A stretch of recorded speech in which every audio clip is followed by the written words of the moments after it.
Hai, Assalamualaikum. So, chapter 5, The Meaning and Value of Work. Okay, so yang kali ni kita akan belajar apa tujuan awak untuk bekerja.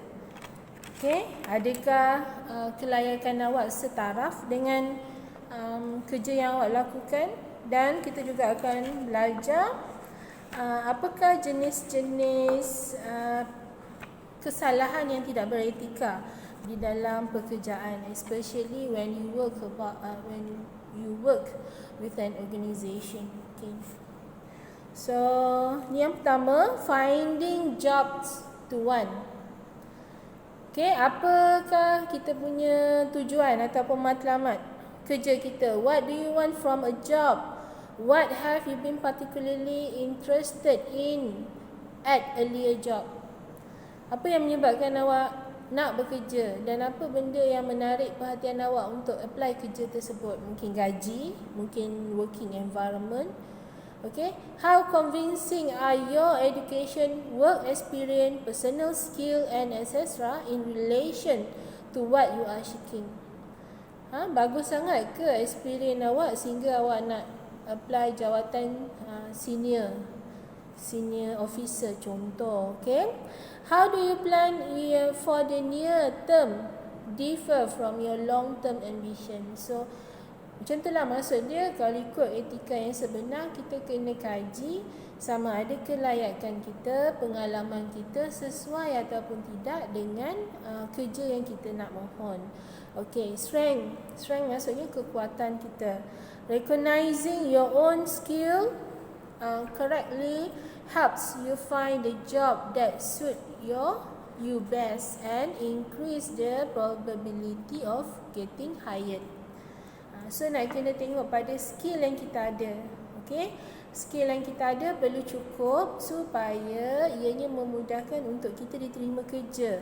It is important to remember to consider all aspect of your life, competencies and experiences. Katakanlah dia memerlukan seorang pegawai akaun. So awak pula ada professional certificate. Itu maksud dia. Skill-skill yang melayakkan kita untuk mendapat kerja tersebut. Okay, contoh kalau pelajar tu daripada jurusan kewangan Islam, dia pula ada sijil Akif Ifid. So benda tu akan membantulah. Okay. Next, for what it is worth. There is a calculus related to freedom, work and debt. Okay, dia punya istilah dia kata low debt, greater degree of freedom. Kalau awak dah bekerja nanti, awak kurang hutang, so awak akan lagi rasa bebas. Contoh awak beli motor dah habis bayar. Awak beli rumah dah habis bayar. So awak rasa bebas bekerja sebab semua dah habis bayar. Okay. Working for ethically completed organisation. Okay. Kerja dalam organisasi ada banyak cabaran. Kadang-kadang kita niat kita nak bekerja dalam beretika, tetapi akan ada terselit beberapa perkara yang kita sebagai pekerja tak mampu untuk meluahkannya. Macam mana tu? Okay.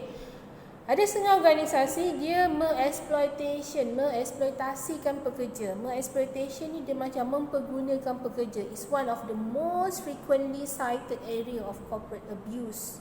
Abuse ni kita cakaplah corporate abuse, tapi sebenarnya dia bukanlah sampai tahap penderaan. Dia mempergunakan pekerja dia untuk kepentingan syarikat. Contoh kat sini Nike.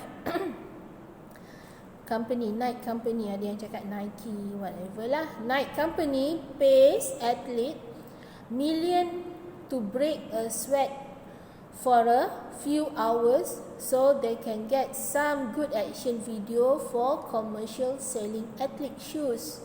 But they pay swimmers in Asia only a few dollars to sweat all day long making those shoes. Contoh company Nike ni, dia membayar atlet jutaan dolar hanya untuk dia berpeluh untuk beberapa jam sahaja. Bila dia berpeluh, lepas tu nampak dia dia berlari menggunakan kasut Nike dia. So baru nampak canggih lah kasut Nike tu untuk atlet.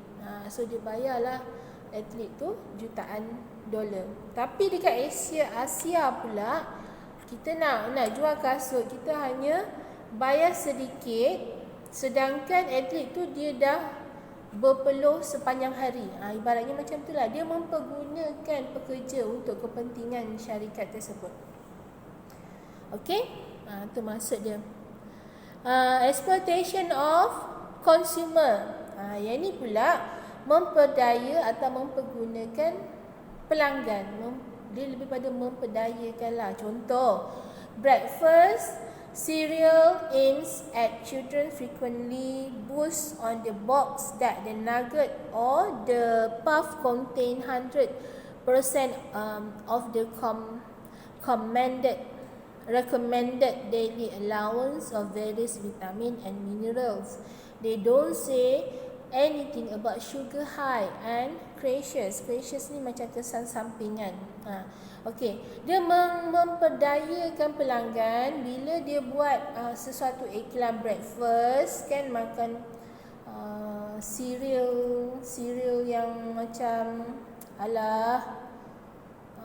macam apa ni yang diorang minum dengan susu tu kan. Allah Akbar, apalah nama dia, apalah yang makan dengan Coco Crunch, macam Coco Crunch tu dia makan dengan susu kan. Dia katalah dekat situ ada banyak vitamin, multivitamin yang terdapat dalam cereal tu. Tapi dia tak cakap pula yang cereal tu mengandungi banyak sugar. Begitu juga macam contoh iklan Milo. Okey, Milo dia kan ada banyak iklan pasal Milo, tapi dia tak cakap pula yang dalam Milo tu mengandungi banyak kandungan gula dan tak berapa bagus untuk kanak-kanak. Begitu juga dengan orang yang dah berumur, sebab kadar insulin mereka dah semakin berkurang. So ini dinamakan exploitation of consumer. Banyak lagi sebenarnya iklan. Contoh macam produk kurus, katanya boleh kurus dalam masa 2 minggu. Tapi dia tak cakap pula bila dah kurus tu nanti dia kesan sampingan dia akan efek pada buah pinggang dan juga pada hati. Okey, kemudian kita pergi kepada environmental exploitation. Ni persekitaran. Ada juga company that pollute may carry out without being held directly responsible for harmful consequences. Maksudnya kat sini ada syarikat yang dibenarkan untuk buat pencemaran tanpa dipertanggungjawabkan atas kesan sampingan. So ini antara salah satu etika company yang tidak beretika lah. Kita tahu dia buat pencemaran tapi kita pejam mata lah, biar buatlah. Contoh. Okay, so ethically dubious mission and connection. Dubious ni maksudnya meragukan lah. Antaranya circle of controversy surround abuse doctors. Okay, judge sending inmate to death row, advocate of assisted suicide. Maksudnya macam ni, circle of controversy surround. Ini melibatkan kontroversi lah dekat persekitaran dia. Yang kedua, yang ni pengguguran doktor. Ni saya tak faham sama ada doktor yang membuat pengguguran ataupun pemecatan doktor-doktor tu. Sebab dia bagi satu ayat macam tu kan. Okay, judges maksudnya hakim yang menghantar banduan untuk diberi hukuman mati. Itu pun salah satu, dia kena check balik beretika ataupun tidak. Dan seterusnya peguam bela yang mana dia menyokong pembunuhan diri. Maksudnya dia nama pun peguam bela, tapi mungkin sebab waris yang si mati tu dia membunuh diri, jadi dia terpaksa membela lah bagusnya tindakan membunuh diri tersebut. Contoh macam tu lah. Jadi maksudnya dalam persekitaran kita, dalam kehidupan kita seharian, akan ada beberapa perkara yang kita akan nampak benda-benda tu memang tak beretika. Okay. Taking advantage of the advantages. Gift, bribes and kickback. Okay. Nanti kita tengok apa maksud dia. Sebelum tu kita tengok conflict of interest. Conflict between professional obligation and personal welfare. Conflict of interest ni maksudnya konflik dalam kepentingan diri sendiri. Okey, contoh katakanlah ayat ni conflict between professional obligation and personal welfare. Contoh, saya adalah seorang kaki tangan kerajaan. So professional obligation saya adalah pensyarah, contoh. Kemudian ada pula seorang parents, contohlah seorang parents datang jumpa saya. Dia kata, puan, anak saya fail subjek puan. Puan tolonglah puan, tolonglah saya, luluskanlah anak saya. Sebab anak saya ada PTPTN. Saya kata saya tak boleh luluskan sebab dia tak buat assignment dan sebagainya. Lepas tu dia pun bagi saya hadiah. Contoh mungkin dia bagi saya handphone contoh. Ataupun mungkin dia bagi saya gelang emas. Puan, saya bagi gelang emas ni puan, tolonglah puan, luluskanlah anak saya. Maksudnya conflict of interest antara professional obligation saya sebagai pensyarah dan dalam masa yang sama mungkin waktu tu saya perlukan duit, personal welfare. Mungkin saya memerlukan duit untuk operation siapa-siapa, makcik saya ke siapa-siapa kan. Dan dia pula bagi saya gelang emas. Itu dinamakan conflict of interest. Harap-harap janganlah berlaku kan, touch wood. Okay. Refusing gift and entertainment. Menolak. Refusing ni menolak hadiah dan juga hiburan. Advantages ni kita dapat wipes out the entire equation of wrongdoing. Kita dapat menghapuskan persoalan benda tu salah. Disadvantagesnya, prohibit many simple and perfectly appropriate gesture of human interaction. Dan kita maksudnya kita larangan untuk isyarat, gerak isyarat dalam interaksi manusia. Ini contoh dia macam kita, sebabkan kita nak membuat sesuatu perkara tu, ada setengah company dia lagi suka memberi kita hadiah cenderahati, kenang-kenangan. Tapi sebenarnya hadiah tu kita boleh anggap dia sebagai rasuah. Sebab kalau dia tak bagi benda tu, mungkin kita tak luluskan MQA dia.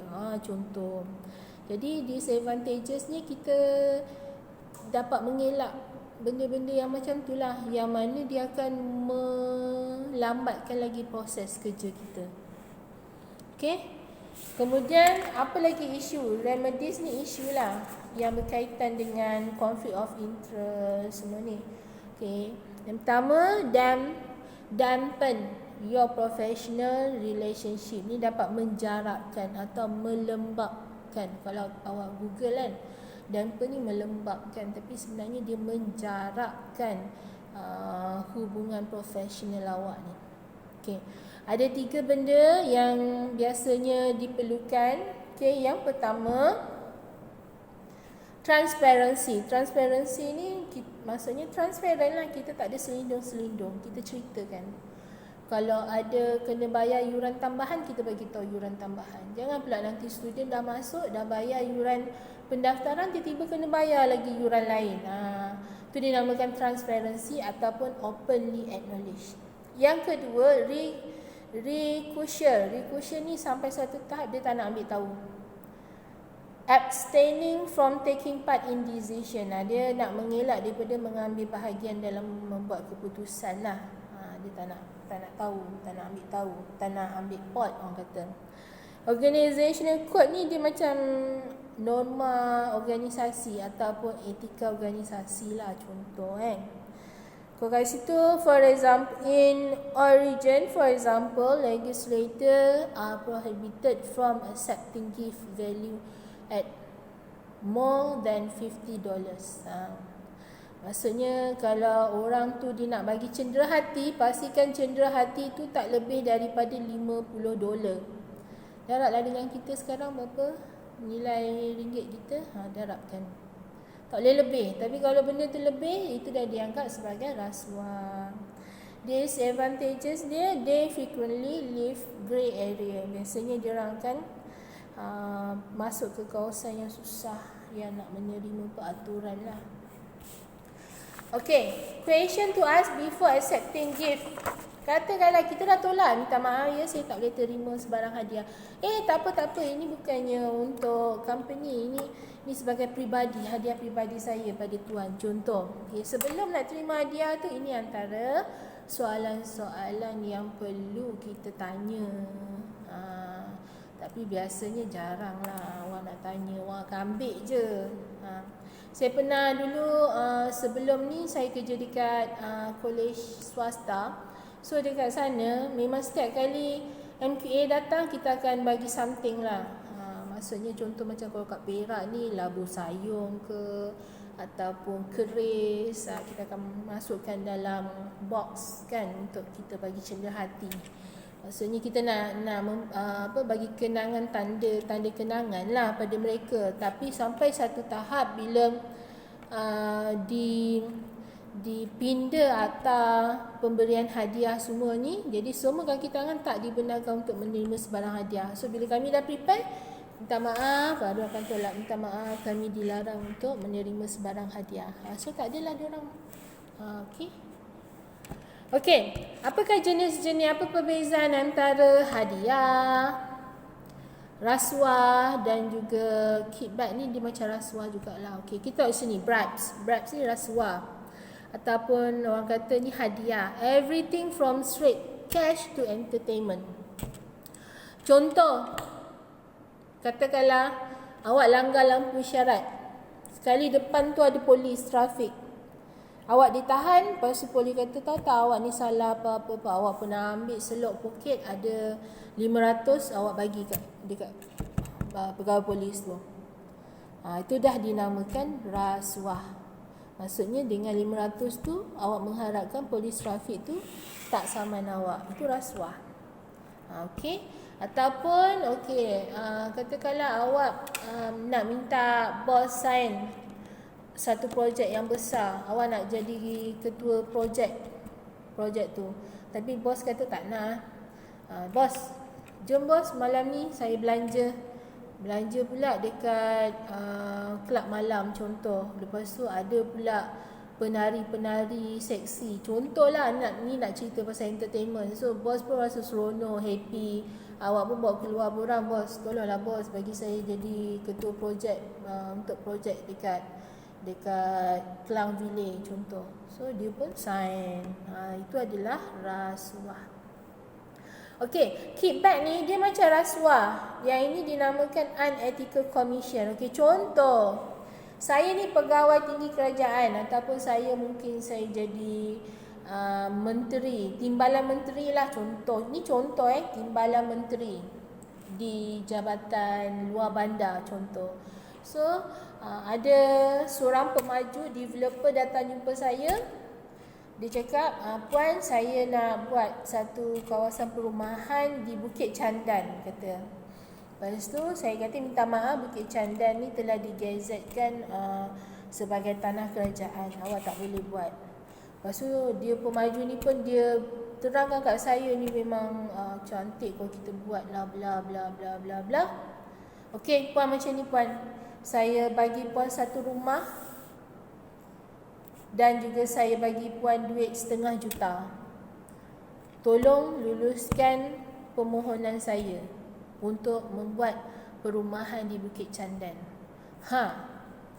Kau dapat rumah, kau dapat duit 500,000, tak berpinang mata.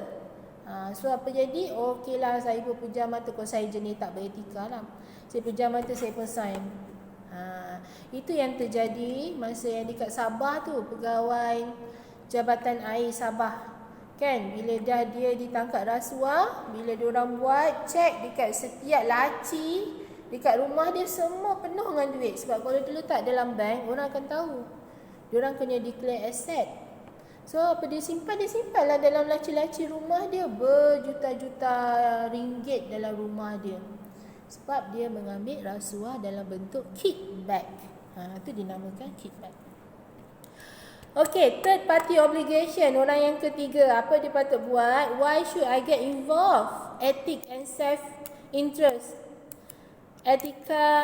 Ethical responsibility. Tak naklah, minta maaf ya, saya tak boleh ambil semua tu. Saya tak boleh sign. Ini kerajaan punya, minta maaf. Awak balik. Contoh. Opportunity to benefit themselves. Okay. Yang kedua adalah tattling. Tattling ni dia macam membebel lah. Awak pun bertazkirah dekat dia. Awak tahu tak, awak bagi ni rasuah, ni salah, bla bla bla bla. So dia pun malas nak dengar, dia belah. Itu dimasukkan tattling.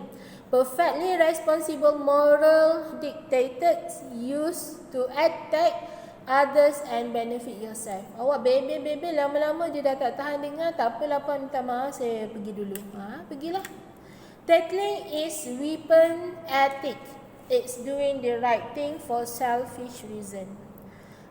Mana ada orang suka membebel, dengar orang membebel kan. So awak pun bebel dah tak tahan, dia pun pergi. Okey. Kemudian pergi kepada responding to third party obligation.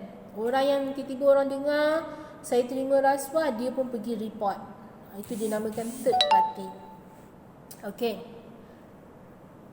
Kejap ada iklan kat situ. Okey. Apa dia perlu buat? Reporting. Bringing them to light, but only within the organisation. Awak dengar ada pegawai ni terima rasuah, awak bagi tahu. Tapi dalam kawasan di dalam organisasi saja yang tahu. Jangan sampai ke pihak media semua. Report pada bos awak. Bos, saya dengar pegawai sekian-sekian ni dia terima duit sebanyak ni untuk meluluskan projek. Awak report. Whistleblowing pula, bringing ethical transgression to light public outside the organisation. Ya, ataupun whistleblowing ni maksud dia making disclosure. Seseorang ni dia mendedahkan kepada publik tentang kesalahan rasuah ataupun sexual harassment. Apa-apa kesalahan lah. Outside the organisation. Reporting tadi dalam organisasi kan. Whistleblowing ni didedahkan pada orang luar supaya orang awam pun tahu pasal kesalahan dalam organisasi tersebut. Okay. What justify whistleblowing? Sebelum nak jadi whistleblower, orang yang mendedahkan maklumat tu, awak kena tahulah ada evidence. Apa bukti awak cakap company tu dia buat rasuah? The wrongdoing must be serious. Rasuah yang macam mana? Oh, rasuah lah, dia letaklah bahan kimia dalam makanan dia. Contoh. Kemudian dia dah tahu salah, dia rasuahnya pekerja-pekerja. Contoh. Ataupun dia terima sogokan sebanyak jutaan ringgit untuk meluluskan sesuatu projek. Contoh. So, dia nak menjadi whistleblowing, nak dedahkan perkara tu kepada publik, dia kena pastikan cukup evidence dan ada saksi tersendirilah. Okay. What weight against whistleblowing? Ada 3 hujah yang mana menentang lah, kebanyakannya menentang whistleblowing ni. First, legal requirement for confidentiality. Maksudnya bila dia dah dedahkan benda tu, dah tak jadi sulit lah pada company tu. Benda tu sebenarnya sulit tapi dia dedahkan pada awam. Yang kedua, prudential concern for one's career and personal welfare. So bila dia dedahkan macam tu, pekerjaan orang yang dituduh tu nanti akan habis, akan tamatlah pekerjaan. Maksudnya jawatan yang dia ada tu akan terjejas. Dan juga dia punya kebajikan pun akan terjejas. Yang ketiga, an employee's sense of loyalty to the organisation. Dia dah dedahkan company A, B, C. Lepas tu pekerja-pekerja dalam company A, B, C yang tak tahu pun dah jadi macam, betul ke company macam ni? Tak naklah kerja. Contoh. Carilah kerja lain. Okey. Tapi ada juga harta yang protect, sebab kita dah buat pendedahan kan. Jadi kita dalam bahaya ikutkan. Jadi apa yang berlaku kat Malaysia ni, kita ada protect whistleblower ni. The Whistleblower Protection Act 2010 is a law of Malaysia to combat corruption. Yang ni untuk memerangi rasuah. Itu contoh macam kita sekarang ni apa? kes mahkamah yang orang panggil 1MDB. Tu kes berprofil tinggi. So orang yang nak dedahkan kesalahan tu dia kena hati-hati, sebab kemungkinan besar dia mungkin akan dibunuh. Jadi dia kena, nak mendedahkan tu pun dia kena pastikan, yelah, dia dah macam cerita-cerita dalam filem kan. Dia kena lari sana lari sini, dan bila dia lari kat sana pula mungkin dia terdedah dengan pembunuh peribadi. Contohlah macam tu. Okay, company loyalty. Kita nak cakap pasal kesetiaan terhadap company. Ada dua jenis, satu narrow, satu broad. Narrow ni maksudnya dia setia sikit je lah dengan company. Dia tak berapa nak setia sangat. The narrow definition pertain to employment. The loyal employees stick with the company instead of looking for work elsewhere, especially during economic boom when job are plentiful and moving on is easy. Bila ekonomi tengah bagus, jadi awak pun rasa tak naklah kerja company ni, kerjalah company lain. Itu narrow. Broad company loyalty maksudnya goes beyond employment creation and measure an employee's willingness to sacrifice income, leisure time, personal relationship, family responsibilities and general life aspiration in the name of the organisation. Bila dah terlampau setia pada company, awak akan mengorbankan masa, tenaga, family, income awak semuanya terhadap company. Katalah company masa tu berlakunya kegawatan company kan masa COVID-19. So awak pun tak apalah, kita sumbangkan 30% daripada gaji kita pada company. Sanggup awak sacrifice gaji. Okey, itu maksud dia lah broad. Ada 3 jenis degree kesetiaan. Obedient, loyalty, balance loyalty dan free agency. Obedience dia macam setia hanya sekadar untuk kerja saja. Maksudnya untuk bekerja, berkhidmat pada company saja. Dia tak adalah setia sampai tahap nak korbankan masa, tenaga, tak ada. Dia setia hanya untuk dia bekerja. Katakanlah timbul bekerja 8 hingga 5, yes, 8 hingga 5 saja. Kalau orang suruh datang kerja hari Sabtu Ahad, dia tak nak. Balance loyalty pula, dia balance antara staff dan juga organisasi.